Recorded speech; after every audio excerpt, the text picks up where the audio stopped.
नमस्कार,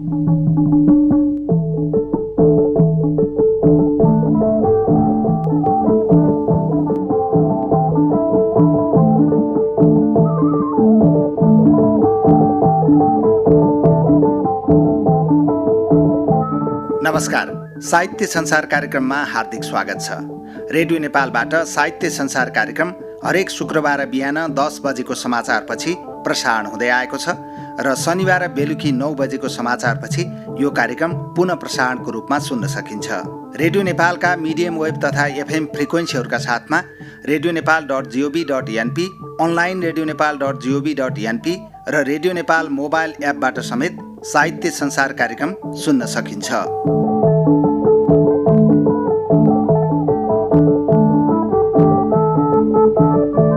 साहित्य संसार कार्यक्रममा आज हामीसँग हुनुहुन्छ कवि कथाकार जयराज भट्टराई। प्राध्यापन पेसामा संलग्न दमक झापामा बसोबास गर्ने भट्टराईको फ्राइडे कन्फ्युजन शीर्षकको कथा सङ्ग्रह सार्वजनिक भएको छ भर्खरै मात्र। कथाका साथमा उहाँ कविता पनि लेख्नुहुन्छ र कवितामा पनि उहाँको रुचि रहेको छ। कथाकार भट्टराई यतिखेर रेडियो नेपालको स्टुडियोमा हामीसँग उपस्थित हुनुहुन्छ, हामीसँगै हुनुहुन्छ। यहाँलाई रेडियो नेपालको साहित्य संसार कार्यक्रममा हार्दिक स्वागत छ। धन्यवाद, नमस्कार। भर्खरै मात्र यहाँको फ्राइडे कन्फ्युजन कथा सङ्ग्रह सार्वजनिक भयो। हजुर। संक्षिप्तमा कथा सङ्ग्रहलाई सम्झना गरेर आज संवादमा अघि बढौँ। मैले 2060 सालदेखि, त्यतिखेर म +2मा पढ्दै थिएँ, त्यस बेलादेखि मैले फाटफुट्ट कथाहरू लेख्न थालेको हुँ। हजुर। त्यतिखेर अब पत्र पत्रिकामा कस्तो हुँदो रहेछ भने एउटा कथा छापिन्छ कुनै एउटा पत्रिकामा, अनि फेरि त्यसको केही महिना पछाडि अर्को छापिन्छ, त्यसरी रचनाहरू छरिँदा रहेछन् र त्यसरी छरिएका रचनाहरूबाट चाहिँ यसो कथाकार उत्रिन सकिन्छ जस्तो चाहिँ मलाई लागेन। हजुर। एउटा कथा छापिन्छ अनि साथीभाइहरूलाई यसो चिया पसलमा भेला गर्यो, कथा सुनायो, तर त्यसले धेरै काम गरेन, मतलब साहित्यकारको रूपमा परिचय बनाउन सकिएन। अनि मैले ती कथाहरूलाई समेटेर अनि एउटा सङ्ग्रहकै रूपमा चाहिँ तयार गर्नुपर्छ भन्ने मलाई लागेर अनि यो सङ्ग्रह मैले तयार गरेको हुँ। हजुर। अनि त्यसमा अर्को एउटा यो सङ्ग्रहकै रूपमा आउनुपर्ने चाहिँ अर्को एउटा रमाइलो पक्ष पनि छ। के छ भने एकपटक मेरो घर चाहिँ दमक झापा, त्यहाँबाट एउटा साहित्यिक टोली मणिपुरको यात्रामा यो भारतको मणिपुर गइरहेको थियो। अनि त्यो साहित्यिक यात्रामा चाहिँ म पनि जान मैले चाहिँ रहर गरेँ, म पनि साहित्यकार हुँ भन्ने ठान्थेँ आफूलाई। तर त्यहाँ चाहिँ त्यो टोली नेतृत्व गरिरहनु भएको साहित्यकारले चाहिँ अब कुनै एउटा पुस्तक नभएको व्यक्तिलाई चाहिँ लान सकिँदैन भन्ने कुरो गरेपछि अनि त्यो चोटले पनि मैले चाहिँ यो कथा सङ्ग्रह एउटा तयार गर्नै पर्ने मैले अठोट गरेर यही गत फागुनमा अनि मैले यो प्रकाशन गरेको। विमोचन चाहिँ डाक्टर ध्रुवचन्द्र गौतम, अभि सुवेदी र सङ्गीता उराव, पवित्र खड्का का शिल्पी थिएटरकै कलाकारहरूको हातबाट संयुक्त रूपमा लोकार्पण भएको हो। हजुर।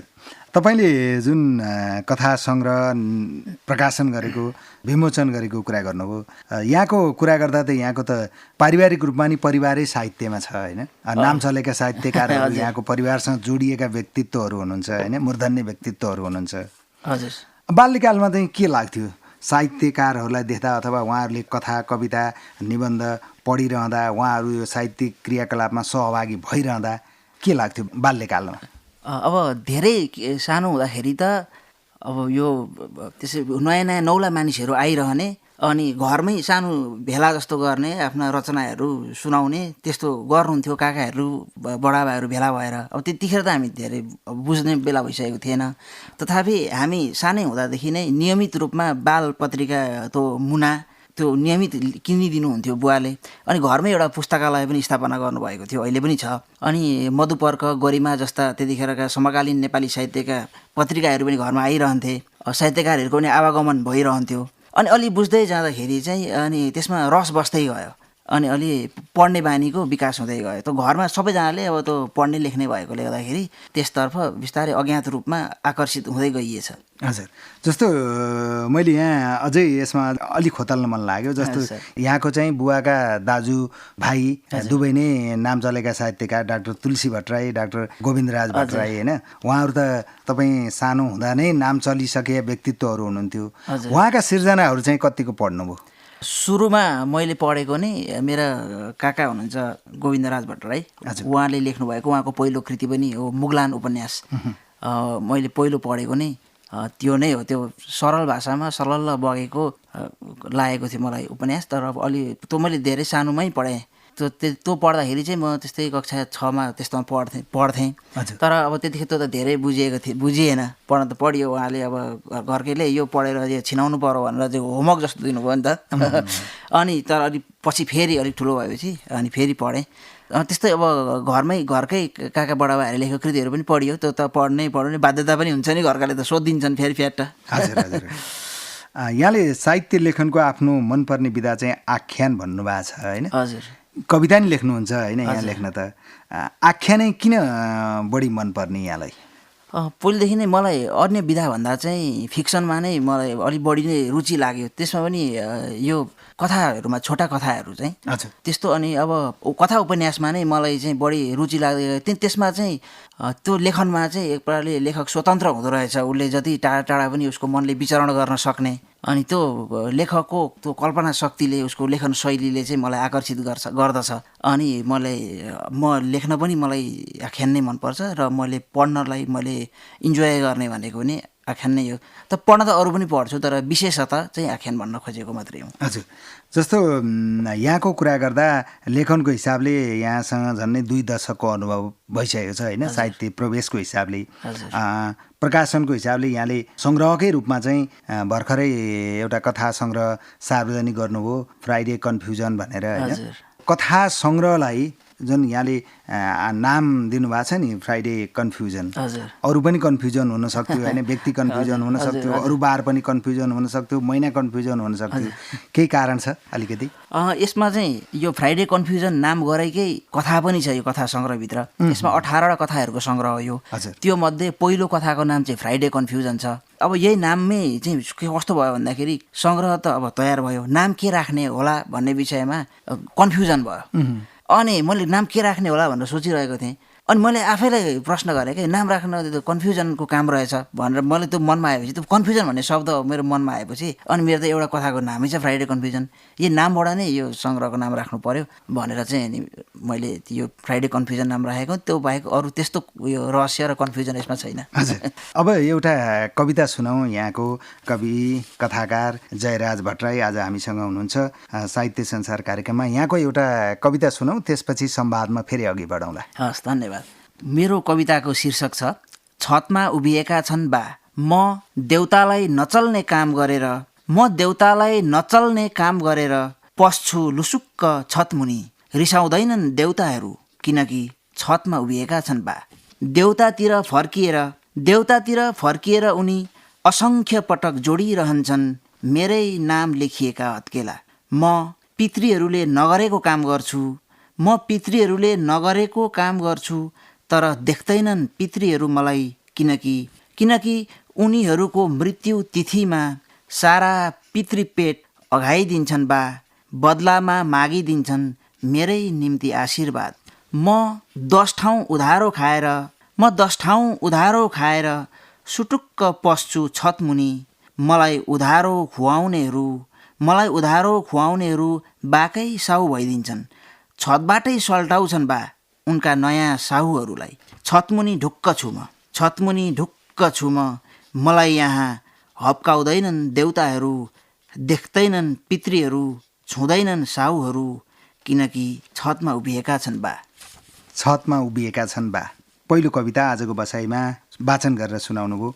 तपाईँ साहित्यमा लाग्नुभएको कथा लेखनीबाट भन्नुभएको छ यहाँले होइन? सुरुमा पहिलो कथा चाहिँ कुन थियो? त्यो कथालाई आज सम्झिँदा कस्तो लाग्छ? मैले पहिलो कथा चाहिँ मैले कक्षा 6मा पढ्थेँ त्यतिखेर। त्यो चाहिँ एक्ज्याक्टली मलाई वर्ष थाहा भएन। मैले बाल कथा लेखेको थिएँ। हजुर।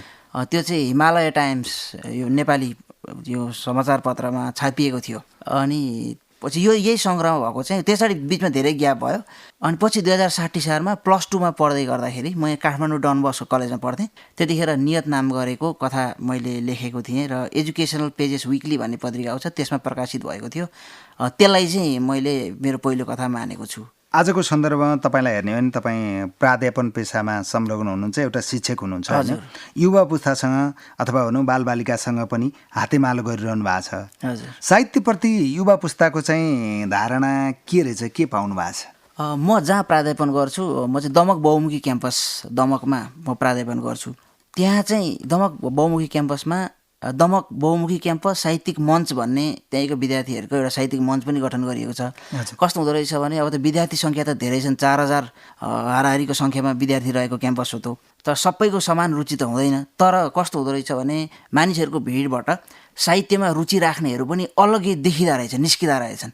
त्यस्तै साहित्यमा अभिरुचि भएका विद्यार्थीहरूको चाहिँ सक्रियता मैले जहाँ पनि पाउने गरेको छु। हिजो यो पुस्तक विमोचनमा पनि मैले देखेँ धेरै साना साना नानीहरू पनि यो पुस्तक हातमा लिएर यो हस्ताक्षर गरिदिनु न अङ्कल भन्दै म भेट्न आएँ। कस्तो खुसी लाग्यो मलाई त्यो ठुलो सङ्ख्यामा नभए तापनि तर साँच्चै नै गहन अभिरुचि भएका मैले विद्यार्थी भाइ बहिनीहरू चाहिँ मैले देख्ने गरेको छु, पाउने गरेको छु। जस्तै यहाँले भन्नुभयो नि आफ्नो पुस्तक लिएर यहाँ हस्ताक्षर गरिदिनुहोस् अङ्कल भनेर आउनुभयो भनेर पुस्तक लिएर, होइन? हजुर। एउटा लेखकलाई त्यति बेला चाहिँ कस्तो अनुभूति हुँदो रहेछ?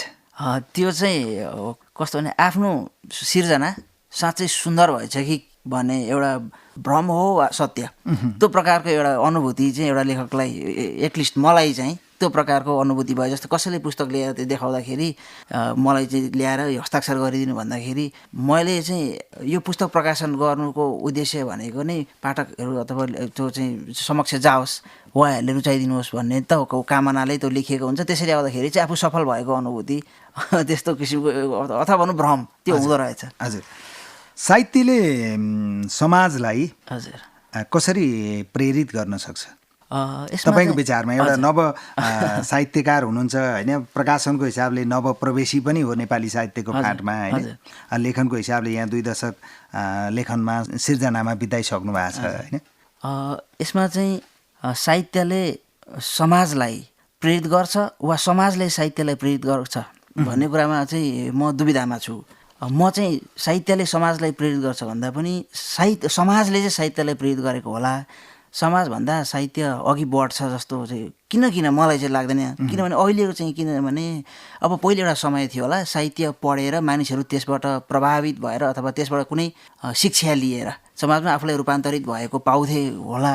तर मलाई कस्तो लाग्छ भने अहिलेको पुस्ताले साहित्यमा इन्टरटेनमेन्ट पो खोज्छ होला जस्तो मलाई चाहिँ, साहित्यबाट शिक्षा होइन कि इन्टरटेनमेन्ट खोज्छ होला कि जस्तो मलाई चाहिँ त्यस्तो लाग्दछ। हुन चाहिँ म त्यसमा म गलत पनि हुन सक्छु। हजुर। तपाईँ चाहिँ साहित्य किन लेख्नुहुन्छ? कथा किन लेख्नुहुन्छ? कविता किन लेख्नुहुन्छ? के दिँदो रहेछ कथा कविता लेख्दा एउटा व्यक्तिलाई? यो कस्तो हुँदो रहेछ भने कहिलेकाहीँ केही विचार मनमा आउँछ, एउटा केही आइडिया आउँदो रहेछ, केही अब हिँड्दै गर्दा अथवा केही खेल्दै गर्दा, केही अब कहिलेकाहीँ चलचित्र हेर्दै गर्दा। अझ मैले यहाँ तपाईँसँग जान्न खोजेको उद्देश्य के हुन्छ तपाईँको लेखनको भन्न नि खोजेको। ठ्याक्कै यही त उद्देश्य त भन्ने त त्यस्तो छैन त। पहिलो यसका उद्देश्यका पनि तह हुन्छन् क्या। पहिलो तहको उद्देश्य के देखा पर्दछ भने अहिले तत्काल मेरो मनमा जे उत्पन्न भयो यसलाई अभिलेख गरौँ भन्ने पहिलो उद्देश्य हुँदो रहेछ। दोस्रो उद्देश्य भनेको मैले यसलाई त लिपिबद्ध गरेँ, मेरो मनमा उब्जिएको विचारलाई यसलाई अझै मस्काउने चम्काउने काम गरौँ, अझै पठनीय बनाऊ भन्ने दोस्रो उद्देश्य हुँदो रहेछ। र तेस्रो तहमा अर्को उद्देश्य देखा पर्दो रहेछ, यसलाई बाहिर म प्रस्तुत गरौँ। त्यसरी मलाई चाहिँ तहगत रूपमा उद्देश्यहरू आउँछन् जस्तो लाग्यो। हजुर। अघि नै मैले भनिसकेँ यहाँ कथाको साथमा कविता पनि लेख्नुहुन्छ। कथा लेख्दा र कविता लेख्दा चाहिँ केमा चाहिँ बढी सुखानुभूति हुन्छ? मलाई चाहिँ कथामा बढी सुखानुभूति महसुस हुन्छ। कस्तो हुन्छ भने मलाई त कथा लेख्दाखेरि एक प्रकारले सकस हुन्छ क्या कथा लेख्दाखेरि नि। सुरुमा एउटा चाहिँ आफूले एउटा कुनै प्रकारको एउटा कथा सम्बन्धी विचार मनमा पैदा भएर आइडिया आएर लेख्न बसेपछि एउटा प्याराग्राफ लेखो अनि त्यस पछाडि अघि कसरी बढाउने एक प्रकारको त्यहाँ ब्लक उत्पन्न हुन्छ अनि फेरि त्यसलाई अघि बढाइन्छ एउटा प्रोसेस जस्तो। म एकै सिटिङमा म लेख्न सक्दिनँ म। अनि त्यो जब लेखिसक्छु एउटा ठुलो चाहिँ एउटा उन्मुक्ति पाए जस्तो र आनन्द आउँछ त्यसरीको नि। लामो समयसम्म कसै जस्तो सास बन्द गरेर अनि एक्कासी श्वास प्रश्वास लिन पाए जस्तो एउटा अनुभूति, आनन्दको अनुभूति हुन्छ। आदरणीय श्रोताहरू, आज साहित्य संसार कार्यक्रममा हामीसँग हुनुहुन्छ साहित्यकार जयराज भट्टराई, कथाकार कवि हुनुहुन्छ। उहाँको फ्राइडे कन्फ्युजन कथा सङ्ग्रह सार्वजनिक भएको छ भर्खरै मात्र। आज हामी उहाँसँग संवाद गरिरहेका छौँ, उहाँका रचनाहरू पनि सुनिरहेका छौँ। फेरि पनि अब हामी यहाँको एउटा कविता सुनौँ, त्यसपछि अरू सन्दर्भ अघि बढौँला। हस्, मेरो अर्को कविताको शीर्षक छ तिर्खा समाधि। हजुर। कविता यस प्रकार छ। 20 रुपैयाँको पानी पिएर 20 रुपैयाँको पानी पिएर 5 रुपैयाँको पिसाब फेरेँ मैले। 20 रुपैयाँको पानी पिएर 5 रुपैयाँको पिसाब फेरेँ मैले। यति महँगो तिर्खा देखेँ मैले एयरपोर्टको शौचालयमा। शौचालयको आडमै चाउचाउको कार्टुन ओछ्याएर बसेको, गाला गिजाभित्र पसेको त्यो मान्छेले बडो कष्टले निल्यो एक टुक्रा बिस्कुट। शौचालयको वास्स दुर्गन्धसँगै फेरि निल्यो त्यो मान्छेले अर्को टुक्रा बिस्कुट। मैले तेर्स्याएँ उतर्फ त्यही महँगो पानी। मैले तेर्स्याएँ उतर्फ त्यही महँगो पानी। च्यापोमा टाँसिएको बिस्कुट चोर औँलाले निकालेर चाड्दै त्यो मान्छेले भन्यो, होस् हजुर, मसँग पिसाब फेर्ने पैसा छैन। तिर्खा समाधि यहाँको कविता हजुर, यहाँले वाचन गरेर सुनाउनु भयो। कथाकार जयराज भट्टराई आज हामीसँग हुनुहुन्छ। नेपाली साहित्यका पारिवारिक रूपमा अघि नै भनिसक्नुभयो, मूर्धन्य व्यक्तित्वहरू आफ्नै परिवारका सदस्यहरूबाट यहाँ पहिलो प्रभावित हुनुभयो। युवा अवस्थापछि कसका सिर्जनाहरू, कसका रचनाहरू पढेर चाहिँ बढी प्रभावित हुनुभयो? म सबैभन्दा बढी प्रभावित भएको चाहिँ डाक्टर ध्रुवचन्द्र गौतमका कथाहरूबाट हो। हजुर, उहाँको लेखन शैली जुन एउटा ब्ल्याक ह्युमर भनिँदो रहेछ, त्यो शैलीलाई त पछि मैले थाहा पाएँ। त्यो उहाँको लेखन शैली मलाई बडो एकदम म आश्चर्यचकित हुन्छु उहाँको लेखन देखेर। विशेष गरी चाहिँ ध्रुवचन्द्रका 51 कथा भनेर उहाँकै कथाहरूको, राम्रा कथाहरूको एउटा सङ्ग्रह, त्यो मैले पढ्न पाएको थिएँ। त्यसभित्रका कथाहरूले चाहिँ मलाई ज्यादै नै प्रभावित पारे। अनि त्यसरी डाक्टर ध्रुवचन्द्र गौतम बाहेक मनु ब्राजगीका कथाहरू हजुर पनि मलाई धेरै राम्रा लाग्छन्। अनि अरू भनेको मलाई नारायण ढकालका कथाहरू पनि निकै नै राम्रो लागे। हजुर, जस्तो तपाईँको आफ्नो लेखनकै कुरा गर्ने हो भने तपाईँका कथाका पात्रहरूको छनौट र कथाको परिवेश चाहिँ कसरी टुङ्गो लगाउनुहुन्छ? जस्तो यहाँले अघि भन्नुभयो म एकै दिन लेख्दिनँ, सोचेर भन्न धेरै दिन लगाएर लेख्छु भन्ने अर्थमा यहाँले बोल्नु भएको थियो। हजुर, पात्रहरू त अब आफूले अनुभव नै नगरेको कुरो चाहिँ अब आफ्नो कल्पना शक्तिमा पनि आउँदैन होला। हामीले जे कल्पना गर्छौँ, हामीले अनुभव गरेको कुराहरूले त्यसलाई प्रभाव पारेको हुन्छ जस्तो लाग्छ। हजुर, जस्तै कथाहरूमा चाहिँ अब मैले के गरेँ भने एकपटक रोजगारीको सन्दर्भमा म चाहिँ 1.5 वर्ष जति कतारमा पनि बसेको थिएँ, खाडी मुलुकमा। अनि त्यहाँ चाहिँ नेपालीहरूको अवस्था अथवा त्यहाँ घट्ने इन्सिडेन्टहरू, विभिन्न घटनाहरू चाहिँ त्यो नेपाली साहित्यमा आएका छैन, नौलो जस्तो लागेर त्यसलाई कथाको मैले रूप दिएँ र पात्रहरू चाहिँ त्यही नेपाली समाजमा चलन चल्तीमा रहेका कथावस्तुसँग सुहाउँदो पात्र खडा गरेर, जस्तै सहरको कथा छ एउटा, त्यसमा चाहिँ गाउँको एउटा कथाको पात्रको नाम त अलिक सुहाएन। त्यस्तै गरी अब मैले चाहिँ त्यस्तै अब एउटा सहरको चलेको नाम मैले पात्र एउटा लिएको छु र पात्रको व्यवहार पनि कथाको परिवेशसँग सुहाउँदो किसिमले, अथवा भनौँ पात्रले कथा भन्यो त्यहाँनिर भनेको छ कथाहरूमा। त्यसैले अब परिवेश सुहाउँदो पात्रको नाम मैले छनौट गरेको छु। तपाईँका कथाहरूमा विचार पक्ष बलियो हुन्छ कि कला पक्ष अथवा काल्पनिक पक्षहरू चाहिँ बलियो हुन्छ? आफूलाई के लाग्छ आफैले हेर्दा? मलाई के लाग्छ भने मेरा कथाहरूमा विचार चाहिँ हुन्छन् जस्तो मलाई लाग्दैन। मेरो कथाहरूमा चाहिँ कथामा किनभने मैले के विचार गरेर लेखेको हुन्छु र पाठकले त्यसलाई के रूपमा बुझिदिन्छ, त्यो विचारसँग सम्बन्ध हुँदैन जस्तो लाग्यो मलाई चाहिँ। मेरामा चाहिँ इन्सिडेन्ट कथाक्रमहरू हुन्छन् र धेरै जसो चाहिँ मैले कथालाई एउटा ओपन इन्डमै छोडिदिने गरेको छ। र कथाहरूमा पढेर चाहिँ धेरै जस्तै 2 जना पाठकले मेरो कथा पढ्यो भने उनीहरूले 2 जनाले आफ्नै किसिमले छुट्टै किसिमले चाहिँ बुझ्न सक्छन् जस्तो लाग्छ। एउटा मैले इन्सिडेन्ट सुनेको थिएँ, यहाँ अहिले भन्न मन लाग्यो भनौँ। म एकपल्ट सिलगढी गएको थिएँ, इन्द्रबहादुर राई त्यतिखेर चाहिँ हुनुहुन्थ्यो, हामी सँगै भनौँ न। अनि इन्द्रबहादुर राईकोमा जाँदाखेरि त्यहाँ एउटा मैले इन्ट्रेस्टिङ कुरा सुने। इन्द्रबहादुर राई सरको चाहिँ एकजना नातिनी पढ्नु हुँदो रहेछ, उहाँ पढ्नु हुँदो रहेछ त्यहाँ स्कुलमा। अनि इन्द्रबहादुर राईले लेख्नु भएको रातभरि हुरी चलेको कथा त्यहाँ पढाइ हुँदो रहेछ। अनि त्यो कथाको चाहिँ एउटा वाक्य नेपाली शिक्षकले लेखेर चाहिँ यसलाई सप्रसङ्ग व्याख्या गर भनेर चाहिँ भनिदिनु भएछ, सरले होमवर्क दिनुभएछ। अनि त्यो नातिनीले चाहिँ अब हजुरबाले लेखेको कथा, अनि त्यो होमवर्क लिएर चाहिँ हजुरबा हटाउन जानुभयो र यो त तपाईँले लेखेको कथामा चाहिँ यहाँ सप्रसङ्ग व्याख्या भनिदिनु भएको छ, मलाई सिकाइदिनु पर्यो भन्दाखेरि उहाँले सिकाइदिनु भयो। उहाँले भन्दै जानुभयो, नातिनीले लेख्दै जानुभयो। अनि भोलिपल्ट लगेर सरलाई देखाउँदा सरले चाहिँ यो भएन भनेर काटिदिनु भएछ। भनेपछि अब त्यो कस्तो हुँदो रहेछ क्या अब पाठक चाहिँ लेखक र पाठकको बुझाइ फरक हुन्छ, फरक हुँदो रहेछ। आफ्नै बुझाइ त्यस कारणले मेरो कथामा चाहिँ यस्तो विचार छ भनेर भन्नलाई चाहिँ असहज महसुस हुँदो रहेछ। हजुर, यहाँको फ्राइडे कन्फ्युजन कथा सङ्ग्रह त सार्वजनिक भयो होइन? अब अर्को सङ्ग्रह कहिले प्रकाशित हुन्छ अथवा कहिले प्रकाशन गर्ने सोचमा हुनुहुन्छ र के को चाहिँ सङ्ग्रह निकाल्ने सोचमा हुनुहुन्छ? अब चाहिँ यो फ्राइडे कन्फ्युजन कथा लेखिसकेपछि मैले अरू 1-2वटा मैले लेखेको छु, 2टा लेखेको छु, अनि अर्को एउटा चाहिँ त्यो अहिले सकिएको छैन भनौँ न, लेखिने क्रमै छ। तर अब चाहिँ कथा सङ्ग्रहभन्दा अगाडि एउटा कविता सङ्ग्रह मैले निकाल्ने सोचमा छु। हजुर, नेपाली साहित्यमा लागेर चाहिँ साहित्यिक कृति प्रकाशन गर्नेहरू आजको दिनमा हेर्ने हो भने दिनदिनै बढिरहेको पाउँछौँ हामी होइन? हजुर, एक किसिमको भिड नै बढिरहेको छ होइन? तपाईँ आफूलाई चाहिँ नेपाली साहित्यको फाँटमा कहाँनिर पाउनुहुन्छ? तपाईँले पनि अब सार्वजनिक गरिसक्नु भएको छ, फ्राइडे कन्फ्युजन 20 वर्षदेखि साहित्यिक सिर्जनामा लागिरहनु भएको छ। हजुर, आफूलाई कुन रूपमा पाउनुहुन्छ? यसमा जस्तै साहित्यकारमा अथवा साहित्यमा यो क्षेत्रमा आइरहनुभएकाहरू जति पनि हुनुहुन्छ, अब यसमा चाहिँ म अब कसैसँग प्रतिस्पर्धा गर्न आएको त होइन। यो चाहिँ मलाई कस्तो लाग्यो भने यो चाहिँ यस्तो क्षेत्र हो, साहित्यिक क्षेत्र भनेको चाहिँ जतिजना आए पनि अटाउनुहुन्छ। यो क्षेत्रमा चाहिँ जतिजना पनि अटाउनुहुन्छ, यसको विशाल फाँट हो यो साहित्य भनेको। जति धेरै आउनुहुन्छ त्यति नै अझ बलियो हुँदै जान्छ होला यो क्षेत्र। म आफूलाई पनि यही साहित्यकारहरूको भिडमा एउटा आफ्नो स्थान बनाउन कोसिस गर्दै गरेको एउटा। हजुर, अब तपाईँको कार्यरत रहेको स्थलतिर थोरै फर्कौँ। तपाईँले पढाइरहनु भएको, प्राध्यापन गरिरहनु भएको क्याम्पसमै होला होइन, अथवा त्यो वरिपरि झापाको साहित्यिक परिवेश कस्तो पाउनुहुन्छ आजको दिनमा? दमकमा मेरो क्षेत्रमा साहित्यिक गतिविधिहरू भइ नै रहन्छन्।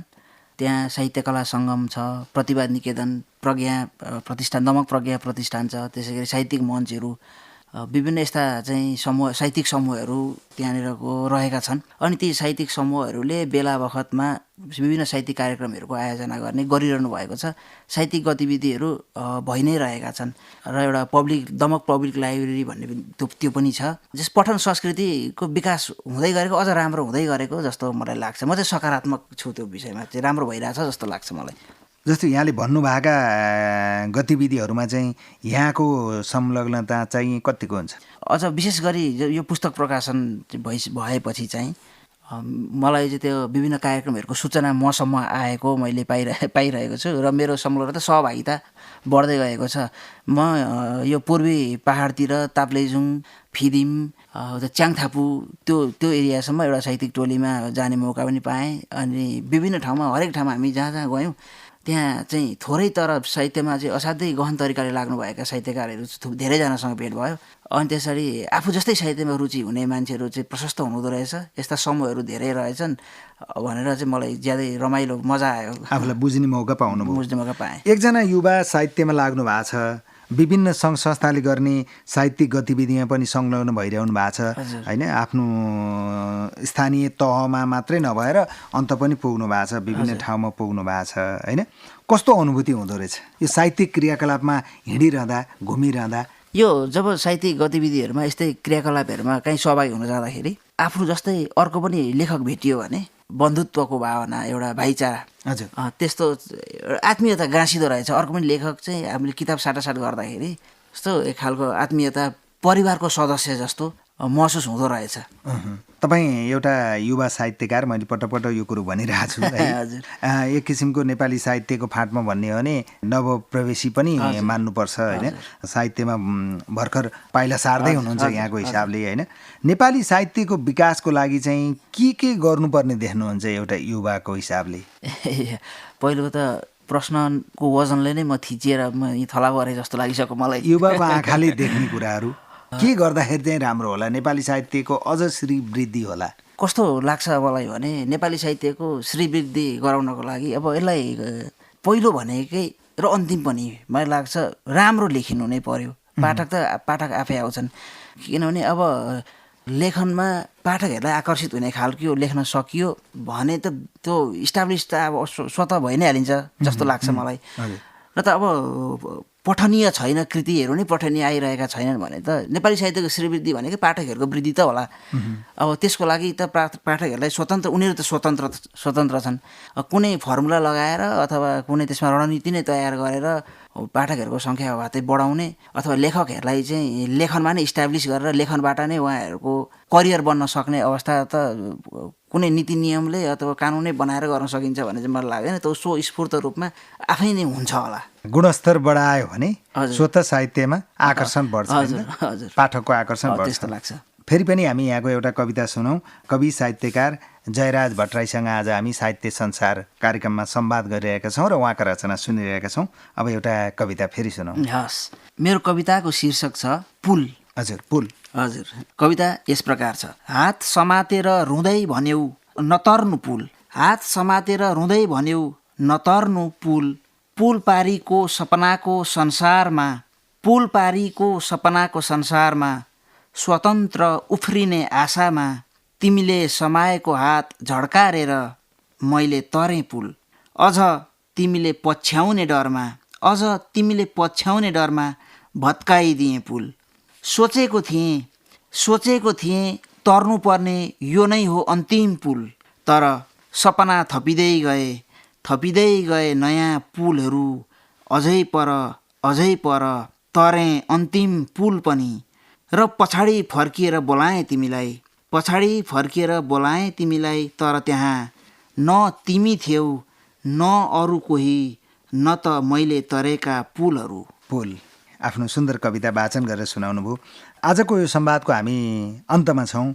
मैले सोध्न छुटाएको र तपाईँलाई भन्न मन लागेका केही कुराहरू छन् कि रेडियो नेपालको साहित्य संसार कार्यक्रम मार्फत? मलाई भन्न मन लागेको एउटा चाहिँ यही मेरो कथा सङ्ग्रहको विषयमा मलाई धेरैजनाले सोध्नुहुन्छ, निकैले सोधि पनि सक्नुभयो। यो कथाको शीर्षक फ्राइडे कन्फ्युजन जुन राख्नुभएको छ, किन तपाईँले अङ्ग्रेजी नाम राख्नुभयो, नेपाली भाषाले किन माया नगरेको भनेर त्यो भन्नुहुन्छ। त्यही भएर अब मैले धेरैलाई इन्डिभिजुअली व्यक्तिगत रूपमा भन्नुभन्दा आज यस्तो मौका चाहिँ पाएको अवसरमा म एकसाथ के भन्न चाहन्छु यसकै बारेमा चाहिँ भने आफ्नो बुझाइ हुन्छ। मेरो बुझाइमा चाहिँ हाम्रो भाषा कुन हो र अर्काको भाषा कुन हो भन्ने कुरो अब हिजोआज छुटिन गाह्रो भइसक्यो। अहिले हामीले बोल्ने क्रममा नै अनायासै कति शब्दहरू जुन हाम्रा थिएनन् होला, यदि हाम्रा मानिएका शब्द, हाम्रा भनिने शब्दहरू थिएनन् होला, तर बोलिसकेपछि ती हाम्रा भइगए। यदि पठनीय हुन्छ कुनै कुरो चाहिँ सुन्दा मिठो सुनिन्छ, त्यसले चाहिँ लेखनमा अथवा पठनमा मिठास ल्याउँछ भने संसारको जुनसुकै भाषामा लेखिएका शब्द पनि त्यो चाहिँ आफ्नै ठान्नुपर्छ, अपनाउन ठान्नुपर्छ र त्यसलाई स्थान दिनुपर्छ। ती पाहुनाहरू हुन्, हाम्रो त संस्कार नै के छ भने पाहुनाहरूलाई चाहिँ अझ सम्मान गरेर राख्ने भन्ने छ। त्यसरी अन्य भाषाका शब्दहरूलाई पनि सम्मान गरेर, चाहे त्यो हिन्दी होस् चाहे अङ्ग्रेजी होस्, त्यसले हाम्रो पठनलाई नै सघाउँछ भने त्यसलाई हामी स्वागत गरौँ, राम्रो बनौँ र त्यसलाई सकारात्मक रूपमा लिउँ। त्यसले नै हाम्रो नेपाली भाषाको समृद्धि अझ बढ्दै जान्छ जस्तो मलाई लाग्छ। रेडियो नेपालको साहित्य संसार कार्यक्रममा सहभागी भएर आफ्ना साहित्यिक धारणाहरूका साथमा केही कविताहरू पनि वाचन गरेर सुनाउनु भयो। यहाँले छतमा उभिएका छन् बा, तिर्खा समाधि र पुल शीर्षकका 3वटा कविता वाचन गरेर सुनाउनु भयो। समय र संवादका लागि रेडियो नेपालको स्टुडियोमै उपस्थित भइदिनु भएकोमा साहित्य संसार कार्यक्रमको तर्फबाट कवि कथाकार जयराज भट्टराईप्रति हार्दिक आभार व्यक्त गर्छु। हजुरलाई पनि धेरै धेरै धन्यवाद र सुनिरहनुभएका श्रोताहरूलाई र नेपाली भाषा साहित्यलाई माया गर्नुहुने सम्पूर्ण महानुभावहरूलाई म धेरै धेरै धन्यवाद दिन चाहन्छु। आज स्टुडियोमै आएर यसरी साहित्यिक कुराकानी गर्ने मौका जुराइदिनु भएकोमा हजुरलाई पनि धेरै धेरै धन्यवाद, रेडियो नेपाललाई पनि धेरै धेरै धन्यवाद।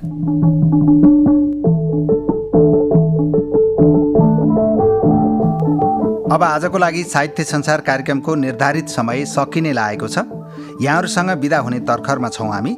छुट्टिनु अघि आजको कार्यक्रमका विषयमा यहाँहरूको सुझाव प्रतिक्रियाको अपेक्षा गर्दछौँ। कार्यक्रम यहाँहरूलाई जस्तो लाग्यो त्यस्तै सुझाव दिनुहोला। यहाँहरूको सुझावले नै हामीलाई कार्यक्रम निर्माणमा सहयोग पुग्नेछ, मार्गनिर्देश गर्नेछ। त्यसैले कार्यक्रमका विषयमा सुझाव र प्रतिक्रिया पठाउनुहोला। हामीलाई सम्पर्क गर्ने इमेल sahitysansar.radionepal@gmail.com। साहित्य संसार कार्यक्रम सुनेर साथ दिनुभएकोमा तपाईँ सम्पूर्ण श्रोताप्रति आभार व्यक्त गर्छौँ। साहित्य संसार कार्यक्रमका प्रसारण भइसकेका अरू श्रृङ्खला सुन्न चाहनुहुन्छ भने रेडियो नेपालको न्युज पोर्टल अनलाइन radionepal.gov.np मा गएर मल्टिमिडियाभित्रको अडियो सङ्ग्रहमा जानुहोस्। अब आजको लागि भने साहित्य संसार कार्यक्रमबाट म तारा प्रसाद ओस्ती यहाँहरूसँग बिदा हुन्छु। नेपाली साहित्यको श्री वृद्धिका लागि आफ्नो तर्फबाट सक्दो टेवा पुर्याउँ। फेरि भेटौँला। नमस्कार।